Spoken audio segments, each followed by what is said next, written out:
गुरु प्रदोष व्रत बहुत ही मंगलकारी और शुभ फलदायी माना जाता है। इस प्रदोष व्रत को करने से भगवान शिव के साथ ही भगवान विष्णु की कृपा का भी लाभ मिलता है। माना जाता है कि गुरु प्रदोष का व्रत करने वाले को 100 गाय को दान करने के समान फल की प्राप्ति होती है। शास्त्रों में बताए गए नियमों के अनुसार कोई भी व्रत तब भी पूर्ण माना जाता है जब आप पूजा के वक्त उसकी कथा का भी पाठ करते हैं।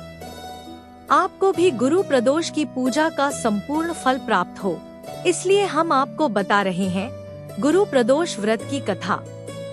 कथा इस प्रकार है कि एक बार इंद्र और वृत्रासुर में घनघोर युद्ध हुआ। उस समय देवताओं ने दैत्य सेना को पराजित कर नष्ट भ्रष्ट कर दिया। अपनी सेना का विनाश देख असुर वृत्रासुर अत्यंत क्रोधित हो स्वयं युद्ध के लिए उद्यत हुआ। मायावी असुर ने आसुरी माया से भयंकर विकराल रूप धारण किया। उसके स्वरूप को देख इंद्रादिक देवताओं ने इंद्र के परामर्श से परम गुरु बृहस्पति जी का आह्वान किया। गुरु तत्काल आकर कहने लगे, हे देवेंद्र, अब तुम वृत्रासुर की कथा ध्यान मग्न होकर सुनो। वृत्रासुर प्रथम बड़ा तपस्वी कर्मनिष्ठ था।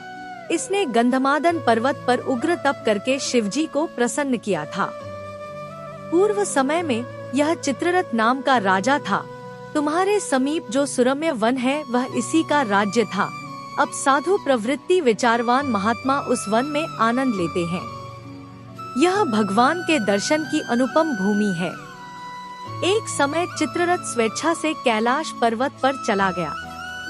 भगवान का स्वरूप और वाम अंग में जगदम्बा को विराजमान देख चित्ररथ हंसा और हाथ जोड़कर शिव शंकर से बोला, हे प्रभु, हम माया मोहित हो विषयों में फंसे रहने के कारण स्त्रियों के वशीभूत रहते हैं, किंतु देवलोक में ऐसा कहीं दृष्टिगोचर नहीं हुआ कि कोई स्त्री सहित सभा में बैठे।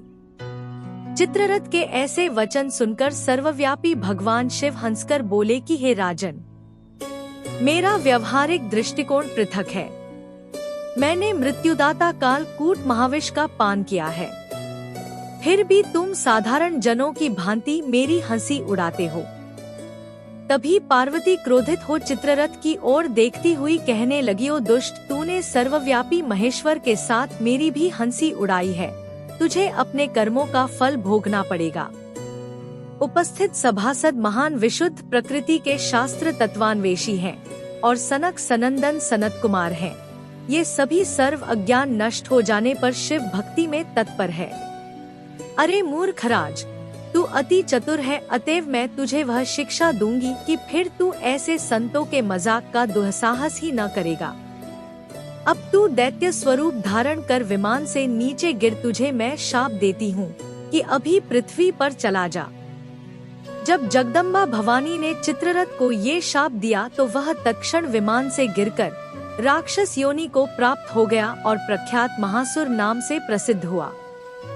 तवष्टा नामक ऋषि ने उसे श्रेष्ठ तप से उत्पन्न किया और अब वही वृत्रासुर शिव भक्ति में ब्रह्मचर्य से रहा।